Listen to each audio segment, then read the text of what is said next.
Hello, everybody, and thank you for joining me.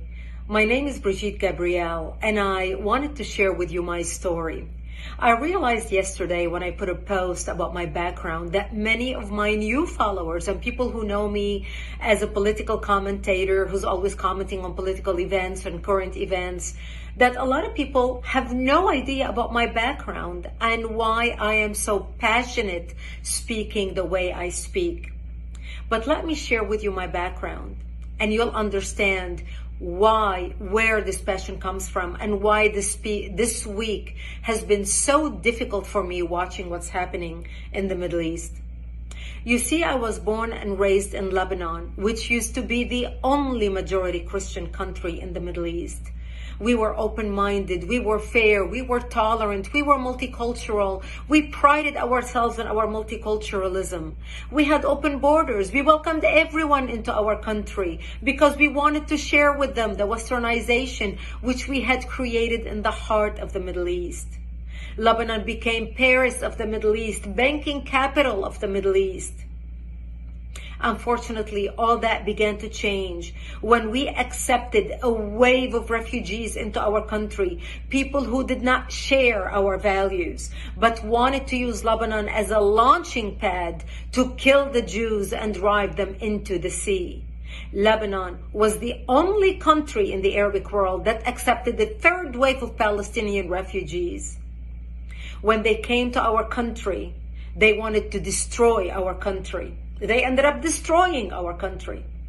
My 9/11 happened to me in 1975 when radical Islamic Palestinians blew up my home, bringing it down, burying me under the rubble wounded. I ended up in a hospital for 2.5 months. And as I laid in a hospital bed, hooked up to IVs, I would ask my parents, why did they do this to us? And my parents would tell me, because we are Christians, they consider us infidels and they want to kill us. So I learned since I was a 10-year-old little girl that I am wanted dead simply because I was born into the Christian faith and lived in a Christian town. We ended up leaving the hospital and coming back home, but my home was no longer the home I left. I ended up living in a bomb shelter underground in an 8x10 room without electricity, without water, and very little food. And that's where I lived for the next 7 years of my life, from the age of 10 till the age of 17, robbed of my youth. The Palestinian Islamists cut off all water supplies to our town, cut off electricity, cut off food. In order for us to go out and get some greenery, we would go out and dig out dandelions and different greenery that grew around our bomb shelter because it was the only salads we had to eat. To get some water, we would crawl into a nearby spring to get some water because we were surrounded by Islamic Palestinian snipers shooting at us. And every time we left our bomb shelter to the spring to get water, we would say our last goodbyes because we did not know if we're going to come back alive or dead just to get some water. This became my existence. I remember a few years into the war, in the beginning we thought it's going to be a couple weeks, and then everybody's going to see the massacres that the Palestinians are doing to the Christians in Lebanon, how they put their heads together with the Muslims in Lebanon and declare jihad on the Christians, the massacres of children, the slaughter, even the crucifixion of Christian men on crosses. One of the famous city massacres was in the city of the Moor in Lebanon, where they massacred the whole town. This barbarism, this Palestinian barbarism is not new.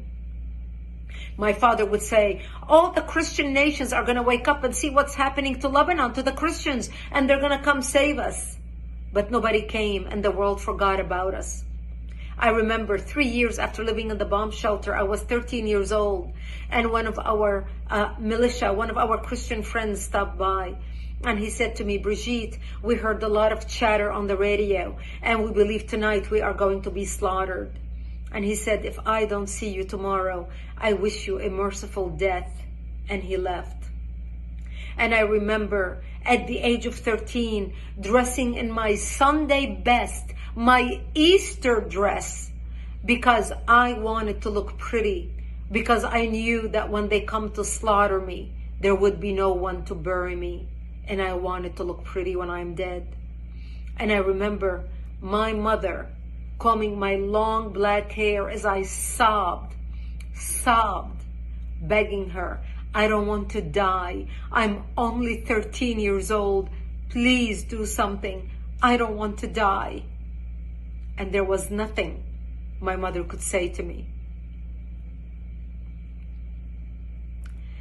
And I remember sitting in the corner of our bomb shelter, and my father started reading from Psalms. I shall walk into the valley of death and fear no evil, for thou art with me. And my parents said to me, when they come to slaughter us tonight, we will create a distraction. You're an only child. You're a young child. We lived a long life. We will create a distraction, and you just run towards Israel. Run towards the Israeli border and don't look back. You see, we knew if we run to the Jews and beg for help, the Jews are not going to slaughter us, because we had more shared values with them than we had with the Muslims. Thank God I did not have to make that decision that night, because that's the night when Israel came in physically into Lebanon and established the security zone and kicked out the radical Islamic Palestinian element that surrounded our town. And Israel set up artillery bases in the hills surrounding our town. And that's how we survived for another 5 years, until 1982, when Israel invaded Lebanon, working with the Christians, trying to help the Christians take back their country, take back their democracy, and kick out the radical Islamic element that had taken control of the country at that time. We had 11 Islamic terrorist organizations operating out of Lebanon, including the PLO, the Palestinian Liberation Organization. And Israel finally ended up kicking Yasser Arafat and his cronies all the way to Tunisia. And that's how we came out of the bomb shelter and back to rebuilding our lives. I ended up moving to Israel in 1984 and becoming a news anchor for World News in the Middle East, covering world events, because I wanted to make it my life's mission to fight evil, to understand how can people hate so much to commit such atrocities. My life story is detailed in a book titled Because They Hate. A survivor of Islamic terrorism warns America. The book sold over 1 million copies. It came out in 2006. I encourage you to read it. I encourage you to order it so you can understand why I fight terrorism, why I speak with such passion and conviction. People who watch me debate people and fight people and care less about the labels people throw at me. They call me radical. They call me a hater. I don't hate anybody. I pray for the Middle East. Today I'm praying for the Jews, for the Palestinians, for the Lebanese, for the innocent people who are dying or who are going to die because of the work of Hamas, because of the work of Hezbollah, because of the work of Iran, because of the crazy radicals who want to kill, who want to create mayhem on the world. We must stand up against barbarism. Barbarism done in the name of any people, of any religion, is not acceptable. Barbarism is when you shoot babies in their cribs. Barbarism is when you decapitate babies. Barbarism is when you rape women and kill them. Barbarism is when you kidnap old grandmas and you kidnap children and you put them in cages with the sole purpose of torturing them and killing them. This is barbarism, unacceptable under any name, from any people, from any religion. That's why the good people need to stand up against terrorism, against Islamic terrorism. Because what starts in the Middle East doesn't end in the Middle East. What starts in Israel doesn't end in Israel.